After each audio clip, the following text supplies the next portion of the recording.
So without wasting time, and now let me just, I'm going to do is I'm going to request the panel in the first few minutes to say few words on why we are sitting here to talk about a particular problem or the dimension of the problem which they are going to be dealing with.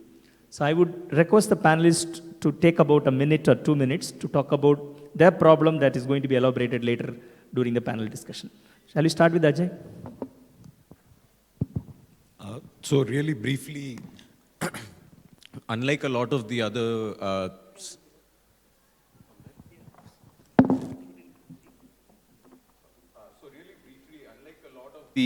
other conditions and diseases being discussed here today, snakebite is unique in a way because can it really be classified as a vector-borne disease? That's not something that's clear.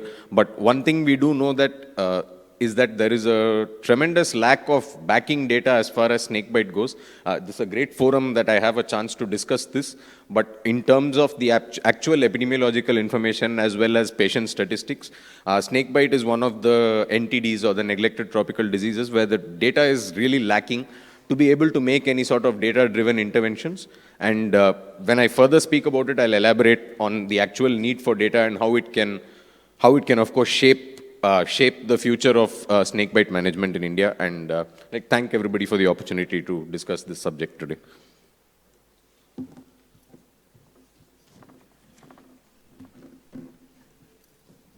Actually, the neglected word came from the neglected populations.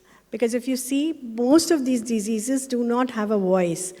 They are neglected because they are voiceless people. They affect the most poorest of the poor. So if you go to the field also, you'll see that it is affecting the poorest in the community. Kala-azar actually that is why it's very important.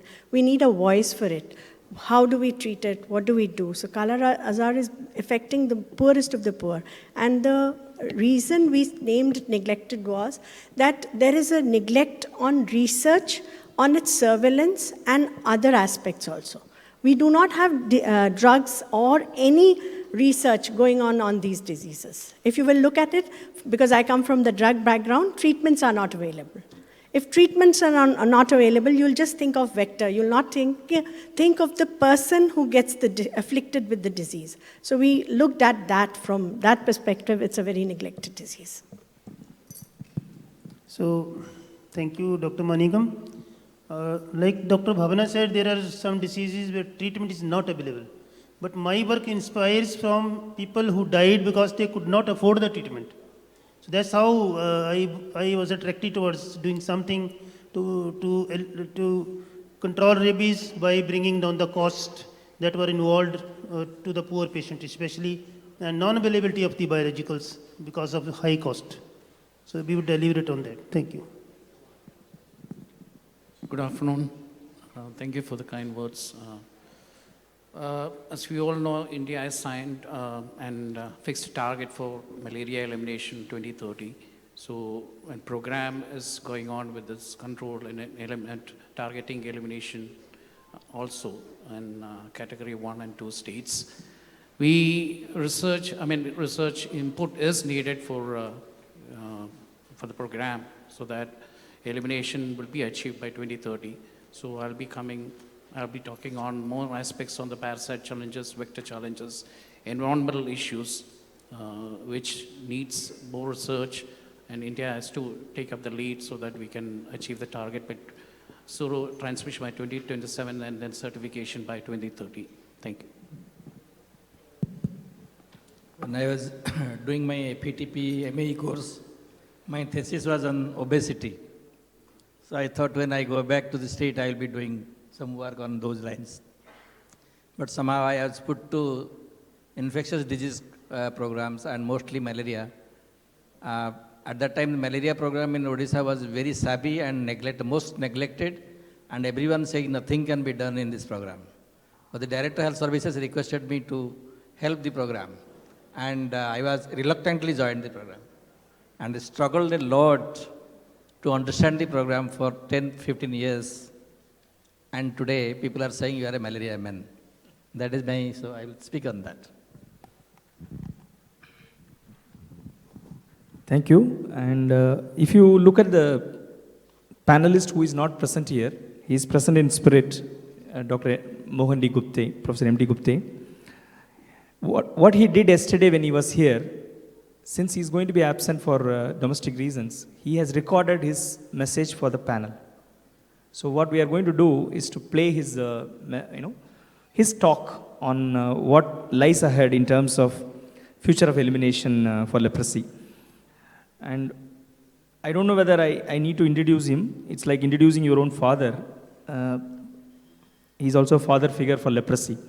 Professor M.D. Gupte, for those who do not know his leprosy phase, has his origin from working with leprosy before you and me were born. And he contributed immensely to the field of leprosy. He was the founder and first chairman of the WHO Technical Advisory Group on Elimination of Leprosy, the global advisory group. And he served it in 3 times after becoming the first president. He also served as the member of several of the technical advisory groups subsequently. Interestingly, this gentleman has also worked in another eradication program. So he was the WHO epidemiologist for smallpox eradication. So he knows eradication, he knows what was proposed as elimination, and substantially contributed to the problem of characterizing the problem of leprosy and its both chemotherapy and immunoprophylaxis. He has these 2 interesting contributions to the field of leprosy. He contributed to the chemotherapy trials. He also contributed to the immunoprophylaxis trials. And he was awarded Lifetime Achievement Award by the Indian Association of Leprologists in 2017. He was also awarded Indira Gandhi Award for Leprosy by the Vice President in 2017. So his contribution in leprosy field is very much beyond imagination. In addition to this was his contribution to what we are here today, FETP and public health training program in the country. And without further, and he's now concentrating on, interestingly, from all this experience, he's putting together what's his passion now, One Health. So I will now request the AV crew to play his message for the panel. I'm asked to talk about future of leprosy elimination. Well, this term leprosy elimination was introduced by World Health Organization based on the World Health Assembly resolution. Now, by elimination, the definition that was made by WHO was less than 1 per 10,000 total number of cases of leprosy at a global level. This was achieved by WHO by the end of 2000. This was because of some kind of miracles that were achieved. And those miracles were on account of shortening of chemotherapy for leprosy.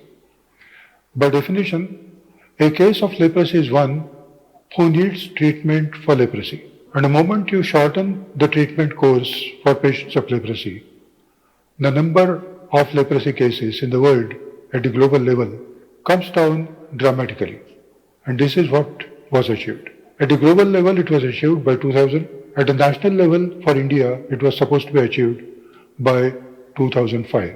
Before we start thinking about leprosy elimination, we should think of why leprosy came into prominence at a national level as a national program of public health. Now, if you look at public health program for leprosy, it is only on account of disabilities, only account of disfigurement that we see.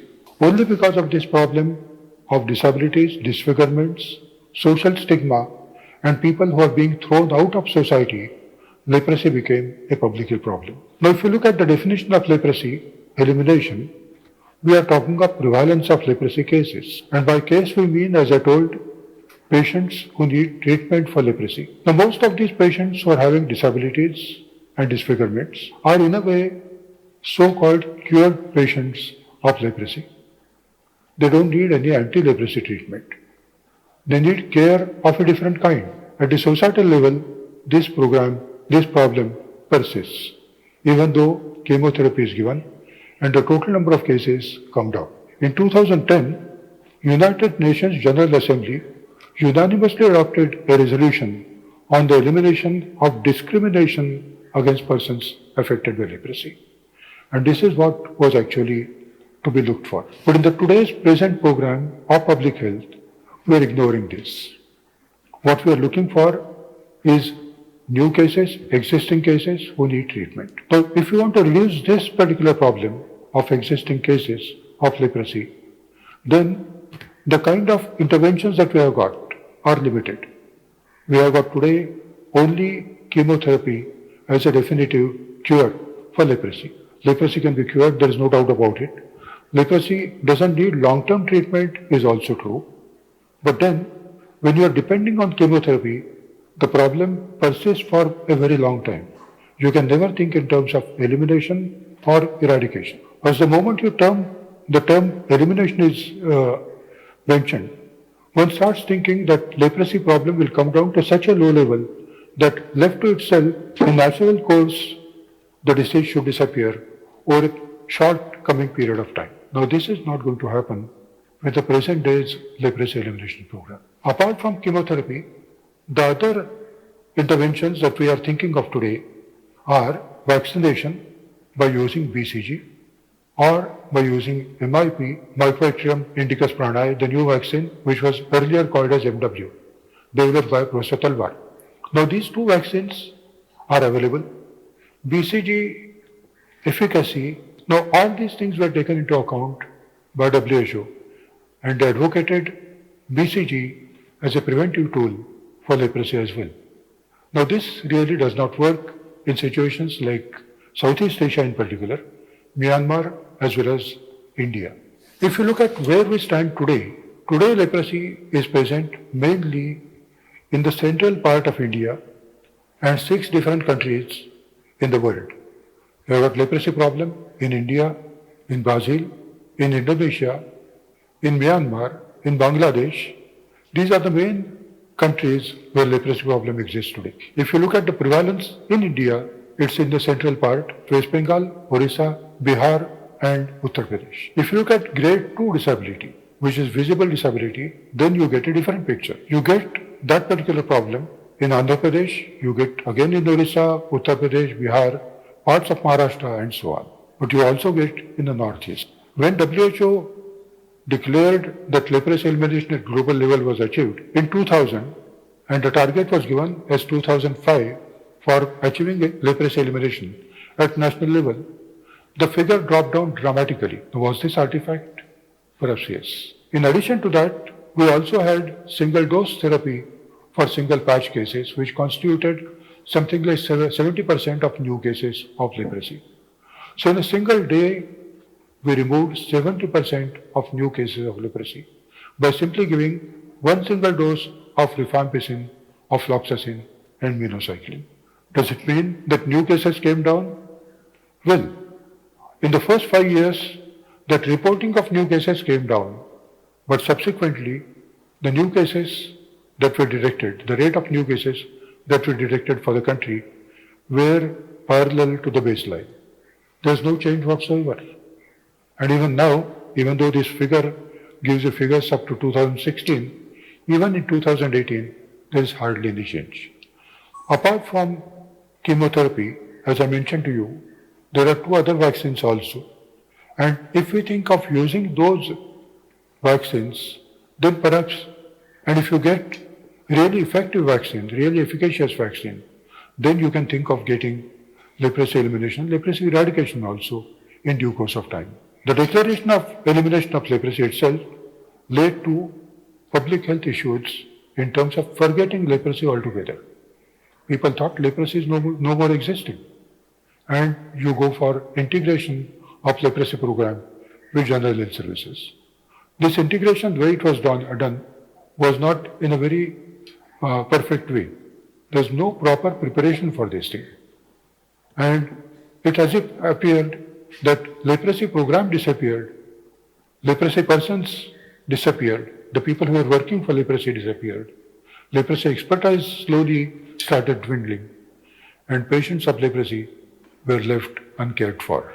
Actually, from 2005 onwards, we see leprosy being reported in a higher number. As I mentioned, leprosy elimination was achieved essentially by shortening of chemotherapy for leprosy. Single dose for single patches, 6 months for PB leprosy, and 12 months for MBMDD. We have also uniform multi-drug therapy, which will simplify treatment, and all the patients of leprosy will get 6 months treatment. When you are depending entirely on chemotherapy, there is no wonder you are going to face sometime or the other. Today, fortunately, the problem is very minimal. But antimicrobial resistance is something that we cannot avoid. So to go for antimicrobial chemotherapy alone is not going to be of great help. The vaccines that we are having, BCG is not going to be effective in our own country, in Southeast Asia, in general. In Brazil, it's going to be effective to a certain extent, about 50% or slightly more than that, but not more than that. That means vaccination against leprosy, as it exists today, is going to have a very limited value. We have also tested MW, or the MIP vaccine, Mycobacterium leprosy, Mycobacterium leprae, post-exposure prophylaxis using rifampicin. The efficacy of that is in the neighbors of patients of leprosy. You are supposed to have 90% coverage at least to get that level of 50 to 60% protective efficacy. People have used it also in selected areas as a blanket coverage, that means covering everybody in a given locality. So different versions will have to be used, and different ways one has to find out how this prophylaxis can be used. This may have some use in those who are already infected with leprosy. Now, a single dose will be effective how long? 2 years, perhaps. That's the kind of finding that we have got from Bangladesh. So to make use of that in national programs is not going to be very easy. Given all these situations, we know that leprosy endemicity has been reduced dramatically. Leprosy exists mainly in pockets in the central part of the country, including Orissa also, and parts of Uttar Pradesh as well as Bihar, extending from South Gujarat, Maharashtra, right up to West Bengal. Even there, leprosy disease is in a very patchy way, and therefore what you need to have a program which is applicable as concentrated epidemics to be prevented, to be taken care of. Post-MDT leprosy disabilities is still a major problem. Even the patients who are on treatment will be developing reactions and will be developing deformities. That also will have to be looked into. So what we need to have is a convergence of care of leprosy patients, chemotherapy of leprosy patients, rehabilitation of leprosy patients using different kinds of media and modes. This is going to be a very long-term program. We know that leprosy has come down substantially.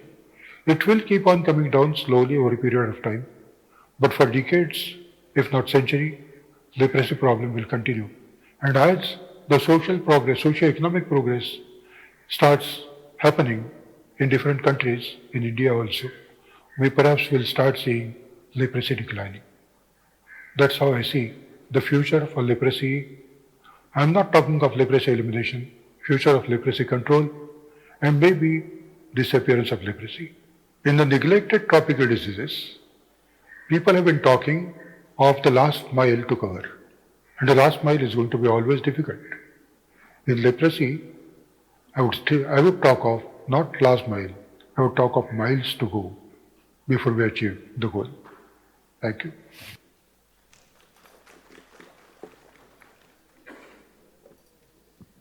So can we now hear from the panelist on the presentation for the panel? Ajay, can you begin with? The request from the AV group is to sit and talk. Yeah.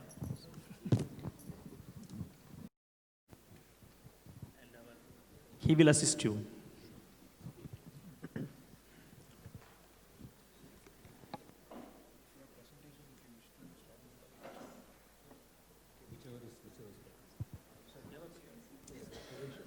He has a presentation?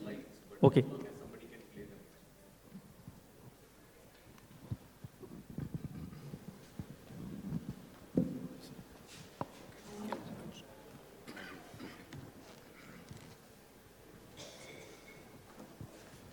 So I think I'll be discussing a subject that's slightly different to what most of the esteemed like public health professionals here and so on have spoken about.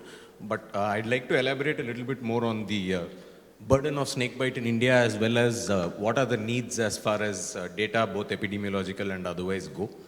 Next slide.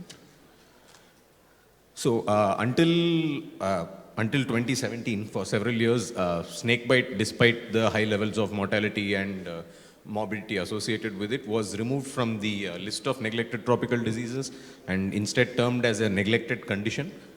And thankfully, with a recent resolution passed at the end of 2017, snakebite was again adjoined to the list of NTDs as far as the World Health Organization was concerned. And just next. So eventually that decision was taken, and that's of great benefit for future directions as far as the treatment of snakebite envenoming itself goes. Next slide. So some basic statistics. This is as far as the statistics from the World Health Organization itself go. As you can see, snakebite envenoming causes as many deaths pan globally as far as all the other NTDs put together go. It's 1.3 lakh deaths a year across the world due to snakebite, and about 115 deaths more with all of the other NTDs combined. So snakebite, just in terms of sheer impact and volume, especially on rural and poor populations globally, is up there with all of the other NTDs, if equally important, if not more. Next. Unfortunately for us, or fortunately as the case may be, South Asia is very much the global capital of snakebite envenoming. India alone accounts for nearly 50,000 plus deaths due to snakebite envenoming every year, and the other SAARC countries, including Sri Lanka, Pakistan, Nepal and Bangladesh, all account for a large number of deaths. Nearly 60 to 70,000 deaths from snakebite happen in the SAARC region alone. So just some brief statistics, because I don't have a long time to make this presentation, but according to a community-based survey that was published in 2011 called the Million Death Study, it was a verbal autopsy study. Some of the conclusions of that study were that 75% of all snakebite deaths occur outside of medical attention. That is, a large segment of affected patients don't reach medical care at all. There is one snakebite envenoming death for every 2 HIV deaths. And as ma'am pointed out before, much like a lot of the other neglected tropical diseases, a significant chunk of all snakebite victims are from marginalized communities, are from rural agrarian communities, and very much people without a voice, as she had said before. Another thing about snakebite, apart from the large number of deaths, a very common side effect, especially of snakebite, is that there's significant local morbidity, as some of these images show. Particularly bites from cobras and vipers cause quite a lot of local damage, and not only does that put the patients themselves at risk of being socially stigmatized, being unable to earn an income as breadwinners, as many of them are often engaged in labor or agricultural labor, and next slide, and that inevitably leads to a huge socio-economic burden, because snake bite is very much a disease of the breadwinner. It's people who are working outdoors, people working in agricultural areas that are often affected by snake bite. And I think more than 60% of snake bite cases happen to functional contributing adults between the age of 18 to 60, because these are the people that spend more time working outdoors, and inevitably there's also quite a strong male bias as far as snake bite goes. About 60 to 65% of all snake bite cases happen to men, and a smaller percentage to women. Next. And one of the big issues with regards to snake bite and with regards to instigating any institutional or administrative change is that there are large gaps between independently available data and publicly existing data sets. The disparity is often in the tens of thousands, so that the conflicting data alone and the gaps in data itself make it very big, very difficult to formulate any sort of management plan which are data driven, because when the statistics are unavailable, we cannot, a cognizance of the scale of the problem is not there unless accurate statistics are available. Next. So what are the data deficient parts as far as snakebite envenoming go? First thing is that the number of bites and the number of deaths, the fundamental epidemiological data is often missing in many cases. That aside, the disabilities and the mental trauma that snakebite causes is something that's not at all discussed, but something that needs significantly better quantification. Unlike a lot of these other diseases, snakebite is very much a case of injury due to wildlife, as the case would be. But there is no standard methodology, or there is no standard nationwide protocol for compensation of loss of life, or compensation of loss of work. And several other data points are lacking, but hospital-based data itself in many cases is lacking. And that aside, unlike a lot of the other neglected tropical diseases and a lot of other vector-borne diseases, one thing about snakebite is that there is no inoculation for snakebite per se. And it's probably a disease that can easily be prevented by taking up certain basic safety measures, but the acceptability of these certain safety measures, such as the use of PPEs like gumboots, the use of protective gloves, not much research has been done into that aspect, whether community level acceptance is there of these kind of measures.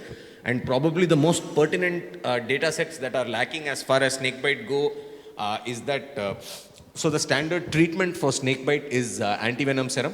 Antivenom serum, as all of you know much better than I do, is a horse-derived serum that's prepared by immunizing horses against snake venom. But the problem with the existing antivenom serum available in India is that it's meant to neutralize venoms of the 4 most commonly available venomous snakes.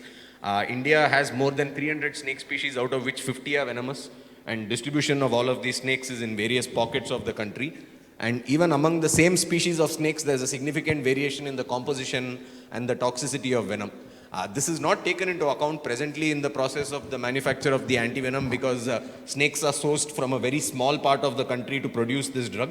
And there's a lot of anecdotal evidence, and there's a lot of oral evidence from clinicians about antivenom being dysfunctional in certain areas, but there's been no effective preclinical or clinical studies on how much variation there actually exists in terms of the efficacy of the drug to treat bites across a wide range of geographies and a wide range of snake species. Next. So one of the things in terms of data-driven we had done in collaboration with the NHM of Tamil Nadu was that we attempted to establish a small snakebite registry for the state through all of the tertiary medical facilities that number 48 across 18 districts. In under a year of operation, it received over 3,000 responses, and quite a lot of the data that was derived, quite a lot of the basic data that was derived from the registry, primarily for us is of one use. Next. The primary value of these sort of data for us is to be able to formulate data-driven interventions. The seasonality of snake bites, regions of high snake bite occurrence, these are all still unknown to us, and being able to gather this sort of data as a primarily herpetological outreach organization, it enables us to tailor our prevention education programs according to the geography, according to the region, according to the lifestyle practices there. Next. And another thing that we have been doing in terms of gathering data per se is across 3 districts of Tamil Nadu, we've chosen a few villages where we are conducting some socio-economic surveys on the acceptability of PPEs among rural communities. In this case, the PPEs being mosquito nets, rechargeable flashlights and gumboots for use while working in agricultural lands. We will very close to publishing the data set itself. It's been ongoing for quite a while, and the results we've got from that are extremely interesting. Next. And first and foremost, the primary reason why data is necessary is for advocacy and is for policy level change, because if the data is unavailable or is not significant enough, it's obviously, as all of you know as public health professionals, you cannot formulate any policy level changes without a robust data set to back up the problem itself. That's the gist of the presentation. We had very limited time and have gone through the whole thing. I'd like to acknowledge my organization, the NIE ICMR, for having us here to talk about this, and be happy to answer any questions any of you have on the subject. Some of the people who have funded our work are listed as well. Thank you so much. May I now request Dr. Bhavana to take the stage. You can go to the podium, ma'am. That's what we are now told. What? Okay. Yeah. As you wish. So first I'd like to thank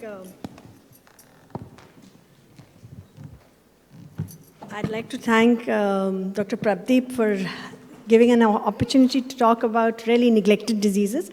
It's an area where you really need to think a little further down, because I have worked on snake bite also. And to substantiate one thing here is that snake bites occur extensively in the developed countries, but their mortality is very less. The reason is they have anti-snake venom, and it is provided at the site. So this is an area where you can look into when you're looking at neglected tropical diseases. So this is how we begin with. I've worked in malaria also, and 15 years back, we did not even have the drugs to control malaria. So we worked with Dr. Pradhan extensively in Orissa. We developed the drugs there, and those are the drugs which are very effective, and they could actually control malaria. So that's how you look at it. I look at it from a different perspective, and the surveillance system and field systems are very important in actually controlling long-term effectiveness of diseases. For leprosy also, this is very important.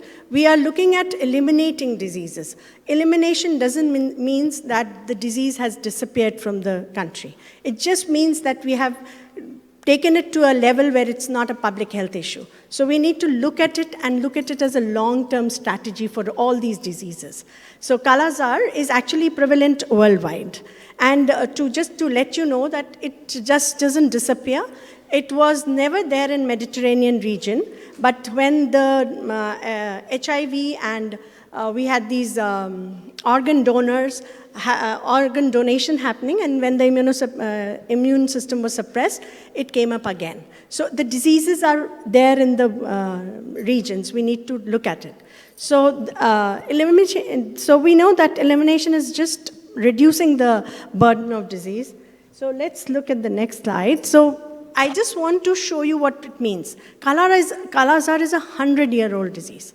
We've been able to control it sporadically. That means we were able to control it in the 1960s, and there was, we have the data from 1986, because in 1916, when there was a malaria control program, we had IRS in the country. There was no Kala-Azar in any region. After that, and before that, Kala-Azar was prevalent all over India. It was present in Tamil Nadu also. So in the 1960s, when we had a malaria control program, Kala-Azar was eliminated from most of the parts of country, most of the states, but it remained in Bihar, Uttar Pradesh, Jharkhand, and West Bengal. So you can see that it goes down. In 1990, it came down, and then it came up again in 2010. What did we learn from this? Because this is from the data from the control program. I will tell you what happened. We had IRS control, it went up. We had a drug which was antimonials, which are drugs which were used. The disease developed resistance to it. Once the disease developed resistance and the efficacy went down, the case records came up. Then again, we developed new treatments for Kala-Azar, and that's how when it began to come down. So we had 3 new drugs coming in the picture. We had miltefosine, paromomycin, and liposomal amphotericin B.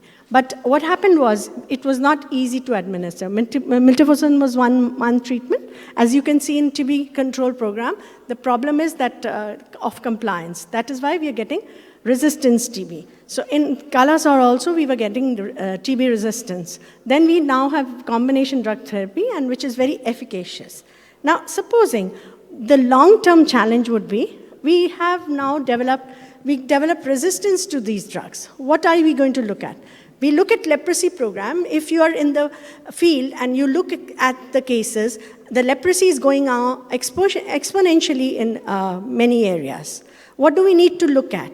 We need to look at what is the drug efficacy there. That means the treatment efficacy is going down. That's why the cases are coming up. And that's how we looked at all these programs. And when you look at them on a more larger scale, then you'll realize that there are many factors which contribute to it. But what is the importance of a good public health surveillance program is that you are able to catch these trends. You are able to emphasize the trends in the population where you are looking at. So what all we need is, we need training of health professionals and other areas. For specifically for neglected tropical diseases, what do we want to do in a country like India? We should have strategies which will work at the grassroots level, at the PHC, at the block level. That means all these levels should have the elimination targets. If there is an increase in the number of cases, then it will rise exponentially. So we need to catch these indicators very fast. Then you should have appropriate diagnostics and disease markers to actually sustain the elimination.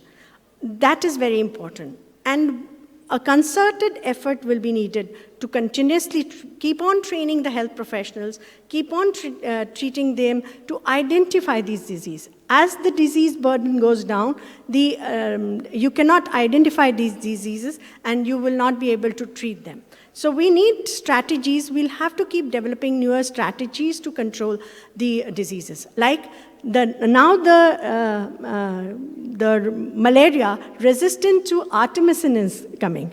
So we will come up with another problem, which is be very difficult to control. So we have to keep on developing newer drugs, treatments for all these diseases. So this is the reason why all the diseases, whether neglected tropical diseases or NCDs, will need to keep on developing new tools to ensure we can sustain these elimination. So from my perspective, as a drug developer and a program, to look at a program, you have to look at all the aspects, not only operationals, but why are we not able to deliver what we are doing well?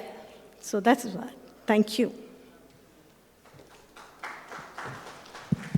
Thank you very much. Can I request Bharati? Take the stage, please.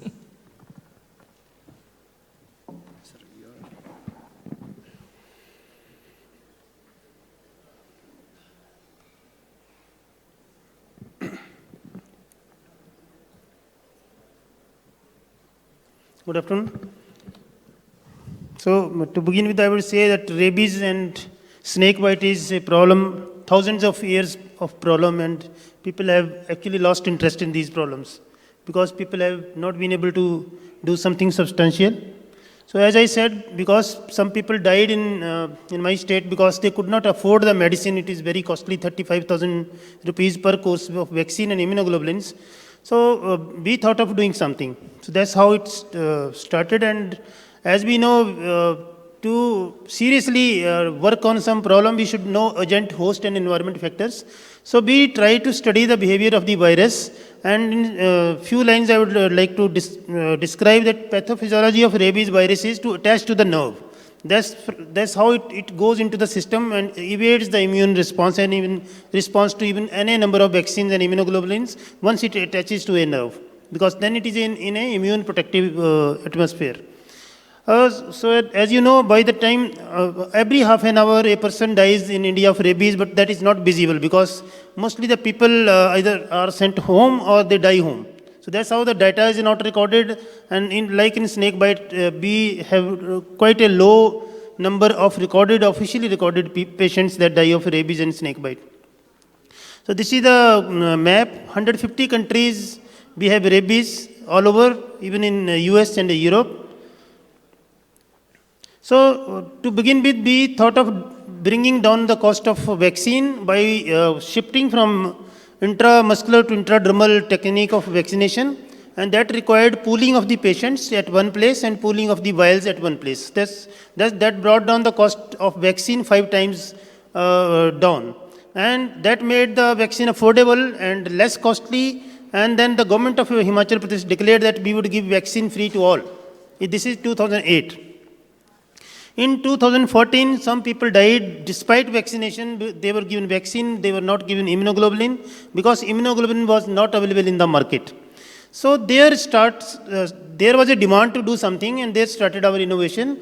That's why we procured few vials of immunoglobulin and started injecting only wounds, because virus does not go to the blood. There is no viremia. So there is no use, it's a common sense. There is no use of giving immunoglobulin intramuscular. So we started giving immunoglobulin only into the wound to kill the virus by immediate reaction. So this is the first paper that we published after a lot of fears, of annoying WHO.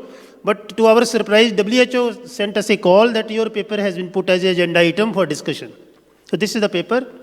And they wanted more data to be generated. This is the second paper having 7,000 patients. And then they wanted a lab-confirmed people bitten by lab-confirmed rabies dogs, given this Himachal protocol, and then they got the follow-up. So all people were saved.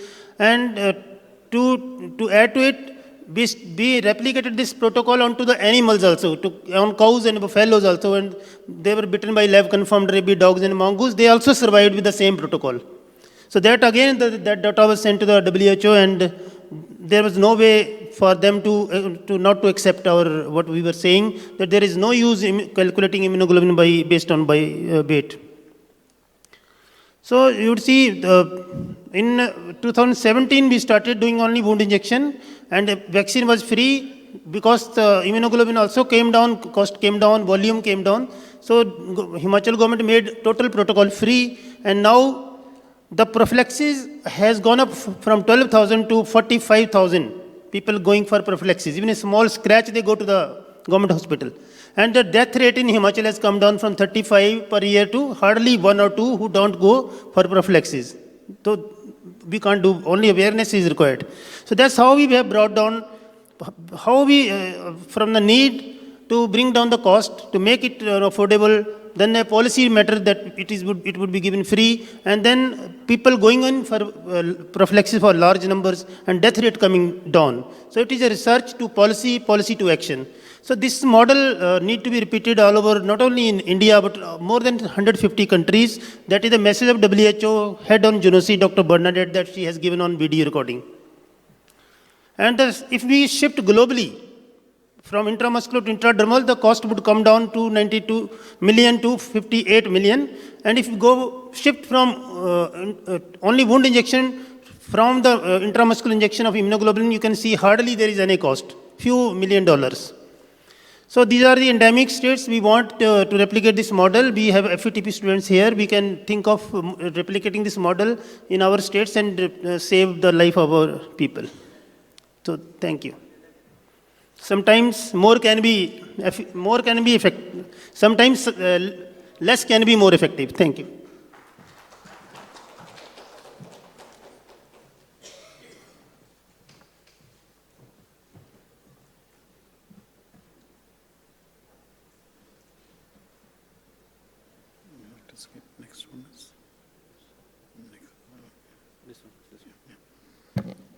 Good afternoon once again.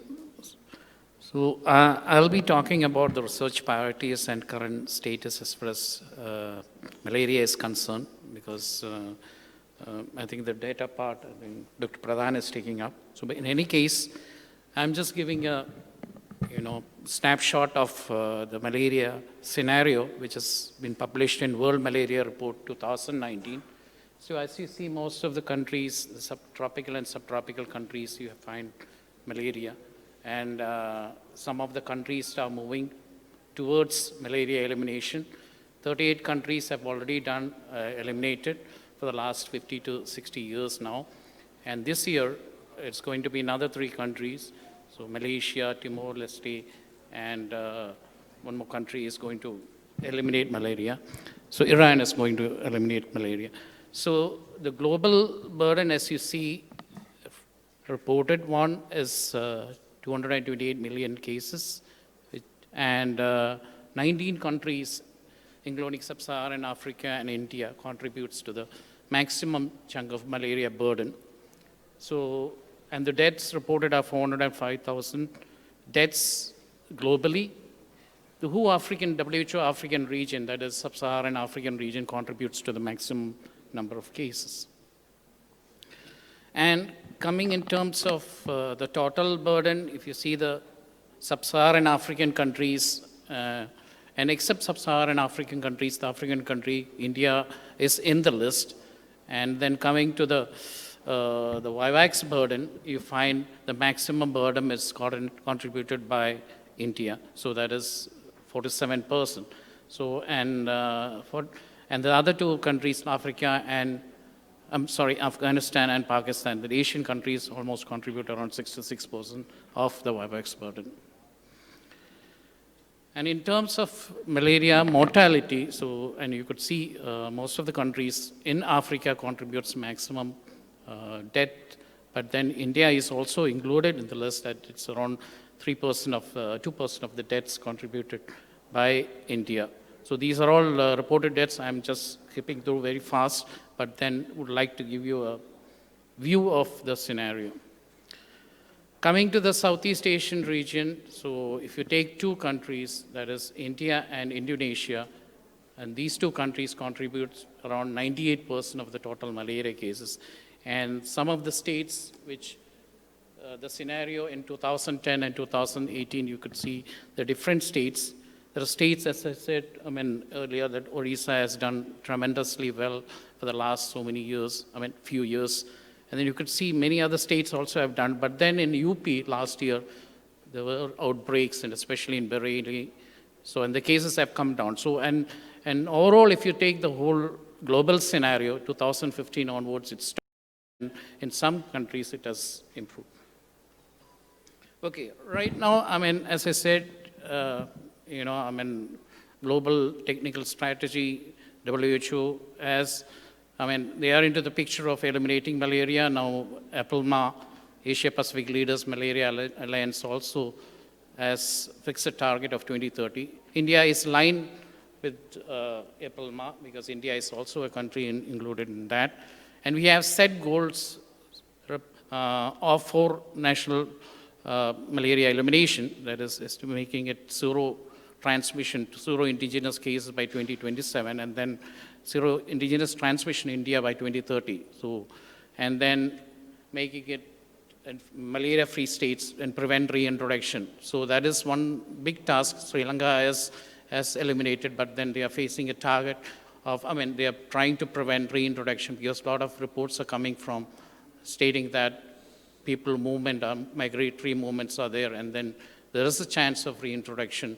And a new vector, Anopheles stephensi, has been reported there. Earlier it was Anopheles subictus and culcivis is playing a role. So, reintroduction is something which the countries who had eliminated malaria, it's a tough target so that they have to prevent reintroduction. So these are the objectives. I think you can see it clearly and eliminate malaria in category 1 and 2 states. Transmission categories, there is 26 states are coming in this category. So the target is 2022. So, we'll see the picture whether we'll be able to do 2022, eliminate 26 states in the country. That is a big target, and we have to, quite a lot of research has to be done. Research is on the, fast-tracked in some of the countries, and we are also taking up some part of the work, like vector challenges, parasite challenges, so that we can fast-track elimination in these areas. Coming to the categorization, so as you see, the category 1 and 2, so this has to be eliminated by 2022. We know that category 1 is on the right track. Most of the states, Punjab, they are on the track of elimination. But then again, migration from other states is a big issue. So, but then category 2, some of the states are really having an issue, like Assam, and then we really don't know some states. Some southern states, they are doing really good job. And then, of course, Odisha and some states are really doing good job. But then, if you see the whole 2 categories to be achieved by 2022, that is again a big question mark. And then category 3 has to be eliminated by 2027. So that is a big issue. Okay, now coming to the actual picture of research into the research for malaria elimination. We had 2 weeks back a Malaria Elimination Research Alliance, which 2 weeks back at ICMR, which ICMR has launched last year, and Dr. Manikam was also there. We have been discussing about, there were a lot of new aspects which had come, like including artificial intelligence. I mean, there are things coming up so that we can use these technologies, and then incorporate them for malaria elimination. So, and as far as the parasite is concerned, there are a lot of issues. Like first thing is the conventional method of detection is the microscopy and the rapid diagnostic, that's bivalent kits. But these kits or these conventional microscopies, they are unable to detect a low parasite density. So this is one major issue as far as the community is concerned, because we have cases, we have done a couple of studies here, and then one has been published in Scientific Report. It's a multi-centric study where in 3 different sites we have done it, and then the microscope or low parasite density is really high. And in Chennai, it was 19%. So, I mean, if you think the endemic area like Rourkela, it was around 50%. So these low parasite density ones, which cannot be detected, whether they are capable of transmitting, whether they are becoming full-blown, these things are not known because low parasite density, because they may not show the symptoms. So this is one big issue, because asymptomatic is another aspect. So the low parasite density ones are also there, which we need to take up, because the conventional methods are not able to detect them. Then you have the issue of drug resistance. Chloroquine resistance are already put in Plasmodium vivax in some parts. Garg is published in Mumbai. Then you have studies in UP and all. But as of now in Tamil Nadu, it is still working well with vivax cases. And you also have the case of ACT becoming resistant to PF parasite. So that is one thing. ACT, we have the partner drug in Northeast, it is Nomefantrin. But then in other parts of the country, we have sulfadoxypyrimethamine. So ACT, in Greater Mekong region, it has already developed resistance, and there is a possibility of resistance to, being swept to Indian subcontinent. So this is another issue. So the law, as I said, these 2 issues are really very important. So that has to be taken. We need to do further research and periodic research, so that we can find out whether the percentage is increasing or decreasing. Then you have the zoonotic spillovers, and these are issues as far as other countries are concerned, especially Malaysia. The Plasmodium knowlesi and Plasmodium cyanomolgi has been reported. And the important thing as far as Plasmodium knowlesi is concerned, the initial stage, the ring stage, it almost resembles Plasmodium falciparum. So you try to misdiagnose it as falciparum during the initial stage, but in the later stage also it shows similar stages of Plasmodium malariae. So instead of Plasmodium knowlesi, you try to misdiagnose this Plasmodium falciparum. So this is an issue as far as Malaysia and other 10 countries of Southeast Asia is concerned. We don't have an issue as of now, but then in Andaman and Nicobar Islands, the case has been reported. But since these animal reservoirs are totally different, it's in long-tailed macaque and then pigtail macaque, and these are the animal reservoirs, and these animal reservoirs, there is an enzootic cycle which happens within the animal vector and the monkey. So that cycle is happening, and then the next stage is the animal, vector, and human. So as of now, there is no human-to-human transmission being reported in Malaysia and other places, and this is something very tricky, and then we need to know whether this human-to-human transmission has happened. As of now, in malaria elimination, these parasites have not been included, but then given the question that Malaysia is going to eliminate to be free from malaria this year, whether this zoonotic spillover will create an issue by having human-to-human transmission is a big question.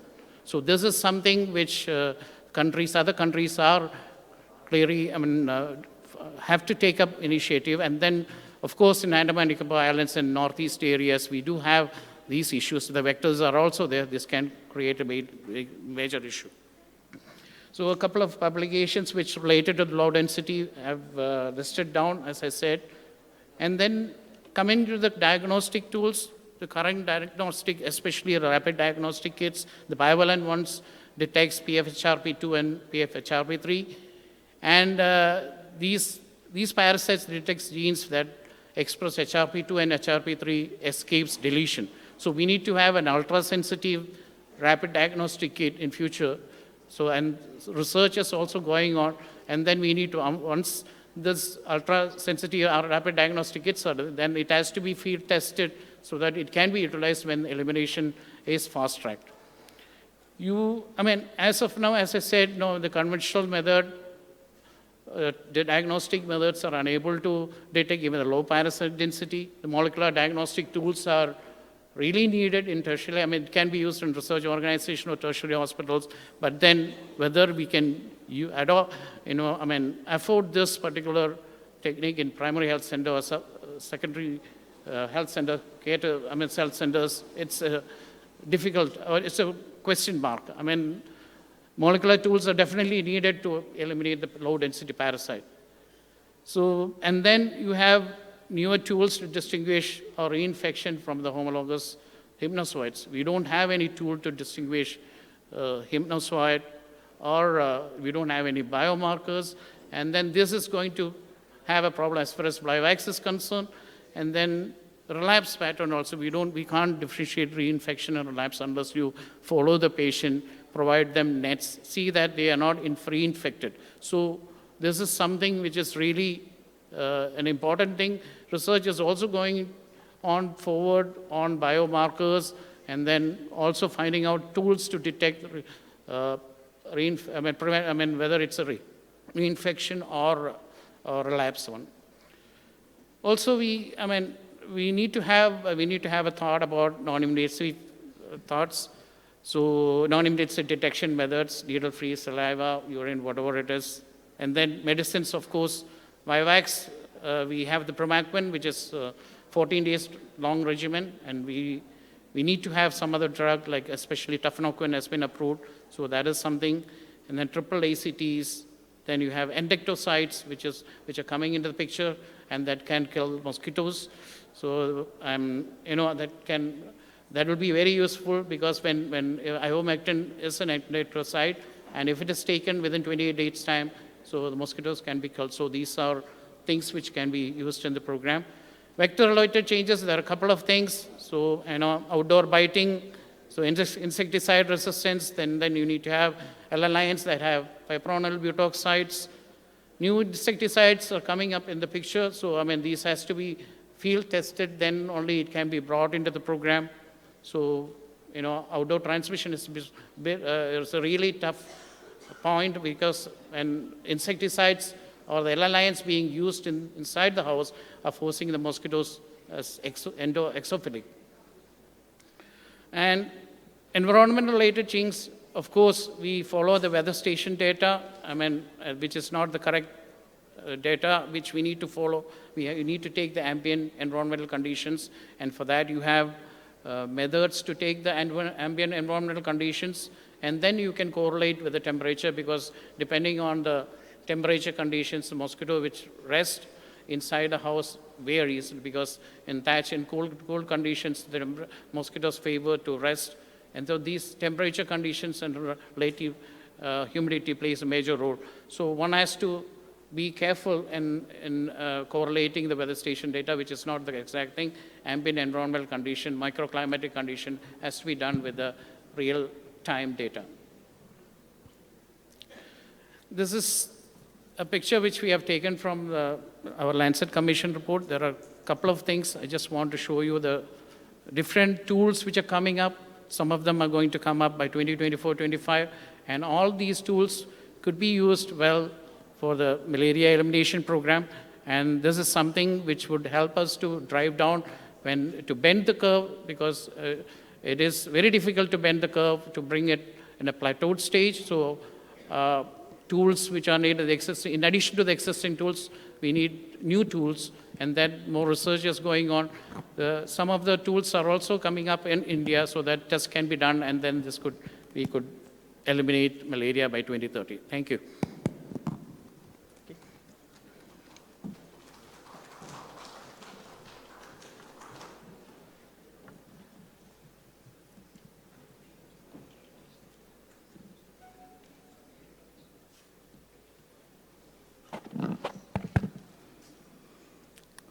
Yeah, Dr. Alex has said about the global burden and burden in India.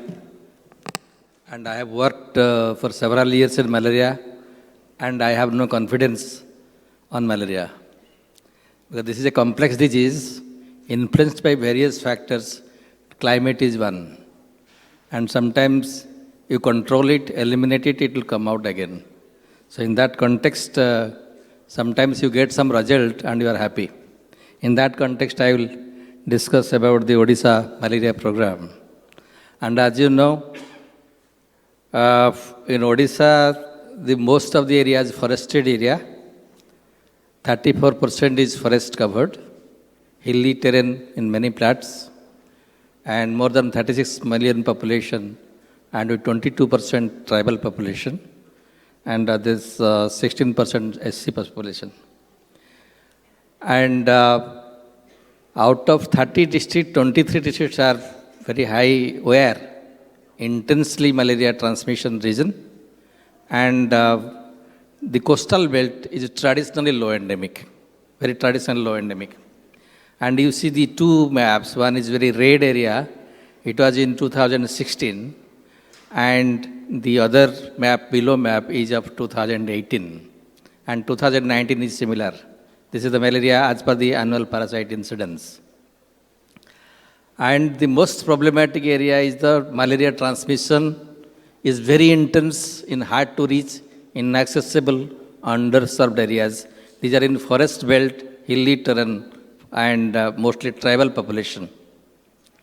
And as you know, one paper is there, you can see, they say that out of the entire population in a area, 20% population, they are the really hot population, and they contribute 80% of malaria to the entire population. So these are the hot belt, I say hot spot and hot pop, and these are the area where malaria transmission is always intense, perennial, and falciparum malaria, the dangerous variety, is more than 85%. And what is the problem really? I struggled working in malaria control program with the national guidelines for 10-15 years. And we have seen that malaria has gone up and came down also, reduced. But it's reduced in a very small manner, 40%, 30%, then it will come up again. So this really bothered me, how malaria cannot be controlled in Odisha. And this is a problem area. But we found literature and done by BCRC in southern Odisha. They have 2 consecutive studies after 10 years, and they said that in Koraput region, the most problematic is asymptomatic malaria. Means malaria having no fever, and they continue to persist in malaria transmission in those areas. And that is falciparum malaria, and they say. And these are the tribal area, and mostly PVTG areas, and hard to reach area, and the health service doesn't reach them adequately. And mostly in the rainy season, no health staff can reach those places. These are the hotspots. And that was the result 20 years back in BCRC. So and the asymptomatic prevalence in this area is 10 to 100%. Means in some villages, all the people having parasite in their blood, but they will not manifest fever. In that context, the Government of India guideline, national guideline says that in the surveillance system, that you suspect a malaria case if there is a fever.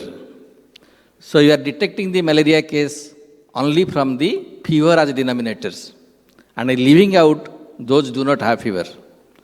So in that context, many papers throughout the world you will find that these asymptomatic cases which are hidden, not detected by the surveillance system, they continue to transmit the malaria throughout the year. So that problem, this was really visible for me. Then, this is the result of PCRC in 2 rounds, and they say the same thing, that the asymptomatic malaria is more than 80% in those areas. And recently also we had a study in a very central part of Orissa. They also, today also, 78% in rural tribal area are asymptomatic malaria. So we did a study in the program by the NIMR, National Institute of Malaria Research Center, WHO, and supported by MMV, Malaria Medicine Venture. And I was the program implementer in 2013 to 2018. The study was to test T3, test, treat and track. Means WHO was advocating by T3 you can eliminate malaria. So we did in 4 settings of Orissa, epidemiological settings. And I found that only in low endemic area or moderate endemic area, this T3 is working. But in a high transmission area, it is not working. But in our study protocol, we didn't have anything for that. But we found suddenly that in a pocket, in a hilly terrain where people cannot reach to the area, people are coming on weekly market to the ground level where we have a surveillance center, central site laboratory. And they found some people are having fever and they found it positive. Then tested all the people who have come from to the market, that village, and all were positive. They have no fever. And it was not in my guideline what to do now. And there is no guideline in the Government of India guideline also what to do for that, to address asymptomatic malaria. But I took, we had a technical meeting over the video conferencing with the MMB, NIMR and others. I said that I am implementing mass screening of those villages with RDT and doing IRS at the same time. Means my concept was to kill the parasite from the population and to kill the infected mosquito from the population at the same time. So we did that. And within 2 months, we found that there are 0 malaria cases in those villages, which has asymptomatic malaria was 100%. Then we, in the whole project area, the study area, we implemented that.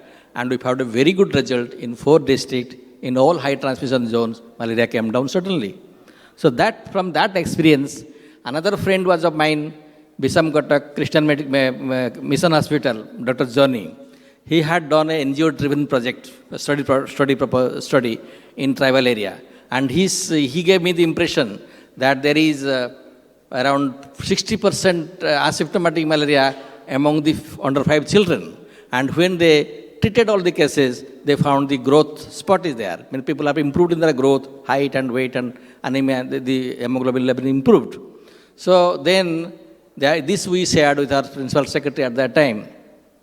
And then we took that we should do something for asymptomatic malaria. And but I was hesitated that nobody will support me because this is not in the Government of India guideline. And if I go for asymptomatic malaria, huge money is needed. Who will give me? And nobody will support us. But my secretary said at that time, health is a state subject. Malaria is my problem. I have to address that. So you prepare a proposal. So I prepared a proposal. I named it Daman. Durgama Anchalare Malaria Nirakaran means malaria elimination in inaccessible villages. And that befitted to my name Madan. So don't confuse Daman and Madan. So that was really, and but the finance department, when we took the finance department, they did not understand. They said it is not in the guideline. and how you are proposing so much money. I proposed for only 8 districts. It was some good amount for 5 years. And, but I took 2 years to advocate for that. My secretary also was with me. But suddenly there was an event in Odisha, in a hilltop village, children died. And that outbreak was due to measles. But we took the Daman effect there, Daman activity, and malaria came down. And I gave that example to the finance department in their meeting, that this happened in that area where you are now struggling with the human right problem. And this is the proposal I am giving. Then the chairman of the committee, they said, why are you only giving to 8 districts? It's such a novel project. It should be the whole state. Suddenly you see, the negative became so much positive that I was confused. Because from 30 crore proposal, I have to prepare 130 crores proposal. So that really clicked. Sometimes you imagine, yesterday I said, you imagine, focus, there will be some energy and someday it will manifest. That happened. So we did this Daman activity throughout the state in 2017. And 2 things was the rider. One is mass screening of the hotspot area and also giving the vector control measures very intensively. And at that time I was waiting for the long-lasting net coming from the Global Fund. So around more than 11 million nets came in the May. It was very scorching, humid condition when within 4 months I have to distribute to the in 19 districts. And means we covered the Daman villages, inaccessible villages. We covered the accessible villages with LLIN. Means mosquito biting was prevented from the entire population.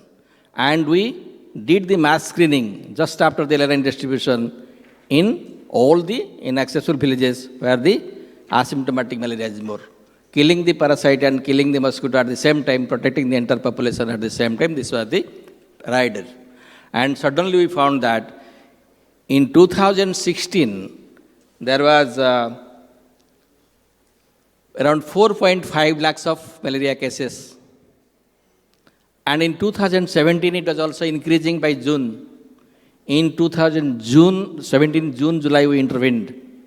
And suddenly there was 58% reduction by end of the 2017. So this is I am showing, this is the, you see. So this is the red belt in 2016. 2017 was increasing up to June, and then it came down. And in 2018, it is at the best level. 2019, it is very too low level. Annual parasite incidence was 10.6 in 2016, and that became 0.88 in 2019. So this happened. So this really caught the attention of the global experts, WHO, and many other people. So WHO really invited me to their World Malaria Report event to describe what happened in Odisha, because Odisha was always in their map. And I went there in Mozambique and also shared my experience to the African countries. So this is my experience, and you see, these are the activities. In the Daman is done in a camp approach twice a year, pre-monsoon, post-monsoon. And it is not only for malaria screening.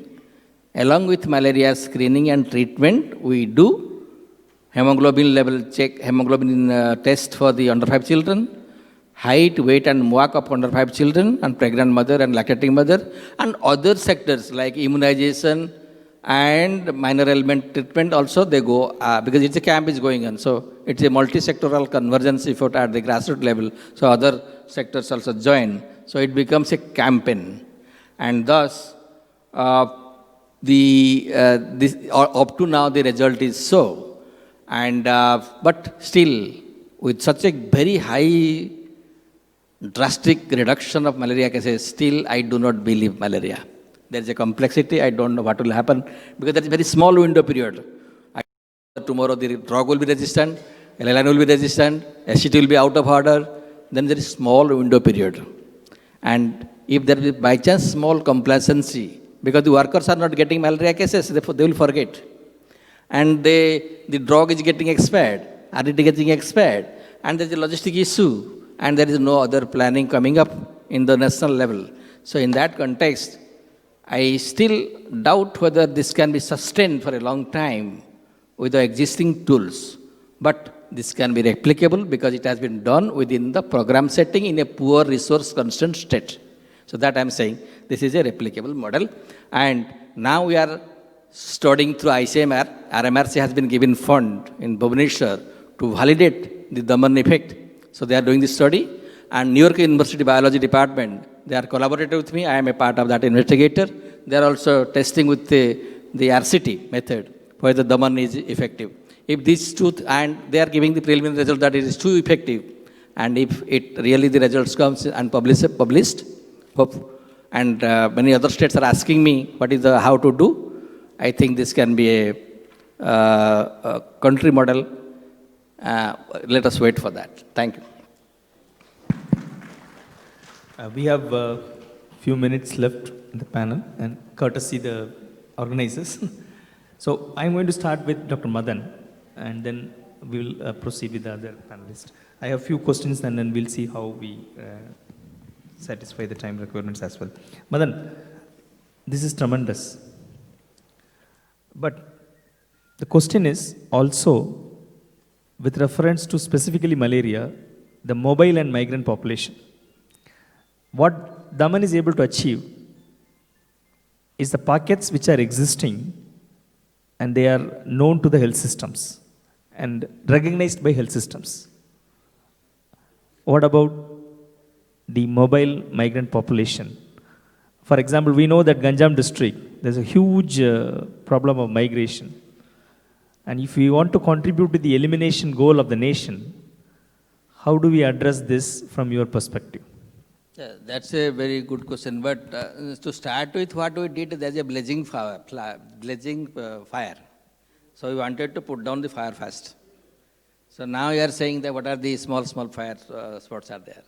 So after the blazing fire came down and it is wiped out, then we are going to this migration population, mobile population, and this is the next, for the elimination, this is a challenge. Not I'm saying for only Odisha, it is a challenge for the whole country. And because the Northeast is suffering for that.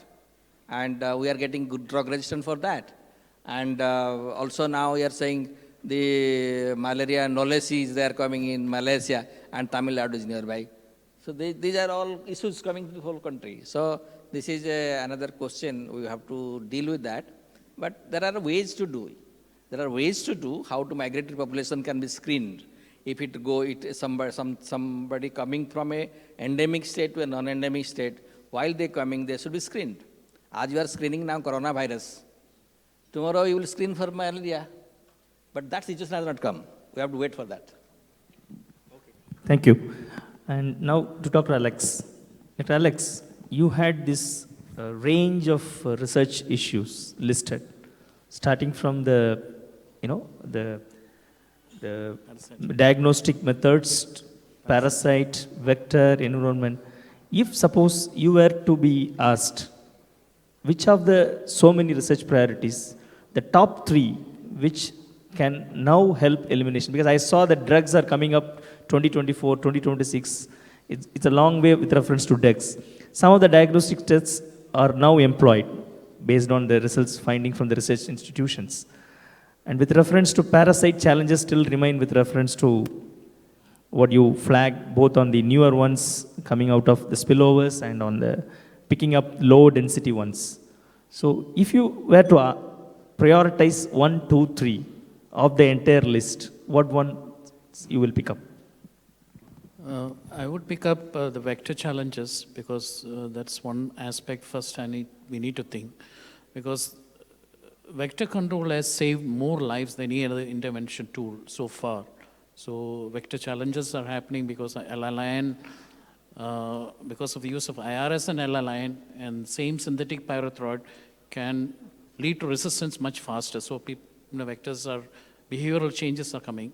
So behavioral resistance in the sense that mosquitoes are earlier used to rest indoor or driven away, and then you find outdoor transmission happening. So that this leads to the behavioral changes. So, and then you have the early biting, phenomena. So the first priority I would give for the vector challenges, and then of course we need to have new diagnostics because the diagnostic are also another important aspect, because we need to detect the low parasite density, and so which is as of now, I mean, we are not able to detect it because that's not there in the program.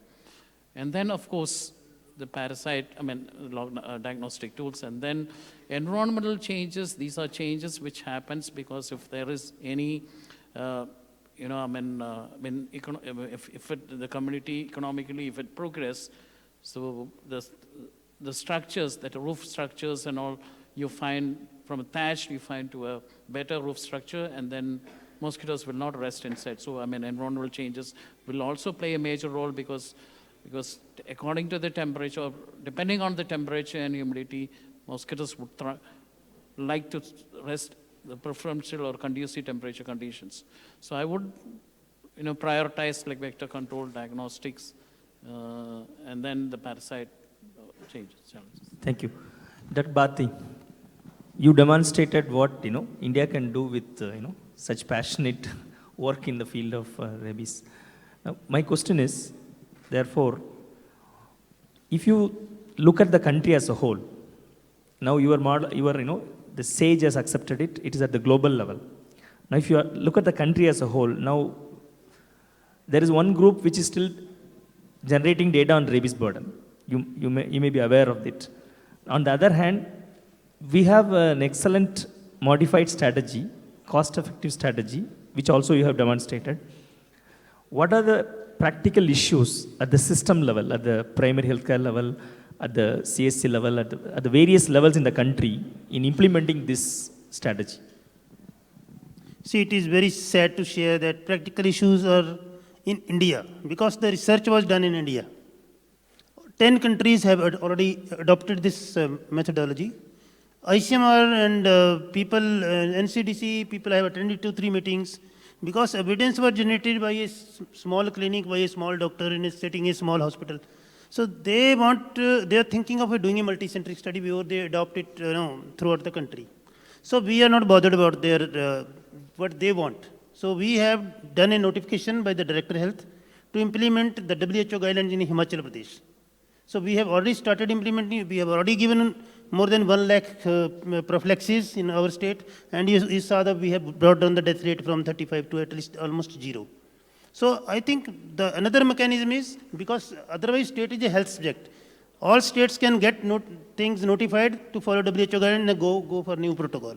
Yeah, in a way, Madan, the Odisha state government demonstrated that if there is a will, there is a method by which the state can demonstrate, which is opposite to which is not exactly following the central guidelines. But then my question is, if suppose some of the states were to implement it, what are the challenges? No, only thing is that maybe director has to issue an order, and the technical challenge is the label insert of the medicines. Because unless that is changed, technically it is difficult to administer a drug in a different route or in a different dose. So that is technical problem, but we are doing it for the last, since 2014, and we have not faced any technical or legal issues. Okay. Dr. Bhavna, it was very interesting that there are some of the challenges that you had put up. That those challenges, some of the challenges was surmountable, some way we have overcome some of the challenges, and you used a very critical word, to sustain. The sustain is the key word which I picked up from your presentation. So what do you recommend to the health systems which are experiencing Kala-Azar burden still to do in a sustainable manner, like what we listened from Professor Gupte? We need not eliminate the expertise, resources and tools that are available. How do we sustain this?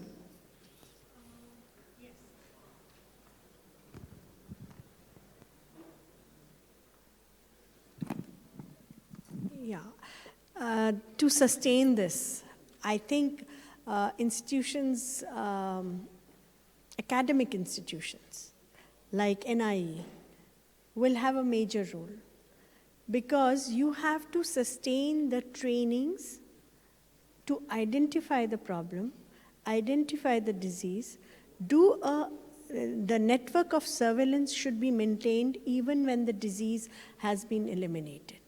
That means you have to retain the knowledge, the experience of each disease. Even if you have eliminated it, like you've eliminated polio, but there are now reported cases from various countries where there is a wild polio coming up. So if you did not have that knowledge retention, you will not be able to disseminate it. So all the surveillance network, field surveillance, personnel should have an idea that this region had Kala Azar, this region had malaria, this region had polio. So knowledge, sustenance, and dissemination is a very important component for sustenance, for sustaining any program after elimination. Ajay, you see all the other diseases, Kala Azar or rabies or malaria, the data was there, tools were there, and there were some innovations made by some of them, and some of them had the method to bring in resources to make sure both data is used as also interventions are used, and then generate new data for nation to learn. But then you are still crying from the snakebite point of view, where is the data? Because you are also showing, on the other hand, the 125,000 deaths are equivalent to all the other entities' deaths put together. So what more data you need? Is it an issue of specific data or it's a general data? What exactly you need as far as data advocacy that you are now bringing in? I think primarily as far as snakebite goes, good quality epidemiological data. As other speakers already mentioned, health is a state subject. So having a comprehensive nationwide data set of occurrence and mortality primarily would be of huge help. Because of the various changes that are required, we have had, at least from our end, discussions with various departments where figures of as low as 2,500 deaths a year are referred to. Whereas other data sets, actually a data set that's comprehensive that everybody agrees with. So that from a government reporting mechanism, which might report 4 or 5,000 and vis-a-vis a private estimation of 50 or 60,000, from our end, I think we want that disparity to reduce. So if there is a robust mechanism in terms of reporting that doesn't say 4,000, rather it might say 42,000, and other independent estimates might say 50 or 47,000. Such a big gap means that one of the two parties has got the data collection protocol or the data reporting system horribly wrong. If there is a gap of more than 40,000 cases, one of the sides is doing something wrong, clearly. Now, how that gap can be filled is the only thing, because I think in terms of other subjects that everyone addressed, research and development of novel treatment methodologies, these are all ongoing. People are working on recombinant antibodies and human-derived antibodies that can be synthesized in labs. There won't be horses or snakes required to produce antivenom, maybe about 10 years down the line. But until all of that happens, even to make small regional level interventions, I think comprehensive epidemiological data from every district and every part of the state is needed. So at least to say that we have reduced, we need data. If at all, we are proceeding towards elimination. So from the panel here, what we learned is there are two types of diseases. One type of disease needs data. Another group of diseases, data is available, but we need to go from here towards the goal that is set by the global agencies as well as the national program. There are certain goals which are really very tricky goals because there are other elements like environment and political environment, climatic environment, other things needs to be there to make sure, we travel towards elimination. And for one disease like rabies, we need wisdom to prevail in state health systems like what Madan has demonstrated in Odisha, to push the state rights to do certain things for the welfare of their own citizens. Then there is another issue beyond elimination or eradication. I also realized that the Lancet Commission has used the word eradication. So what Dr. Gupte in his talk mentioned was, and also Dr. Ragesh Agarwal, the use of the words also have their own meaning in terms of putting tools, methods, interpretation from the larger public health point of view. So we need to worry, what are we eliminating?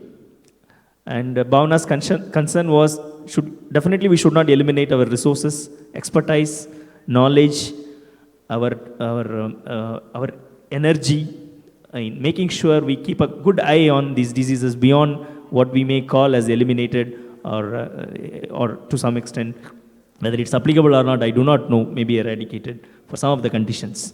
Thank you very much, panel. There was a very interesting and very thoughtful points for the audience as well as for the disease conditions which we discussed. Thank you very much.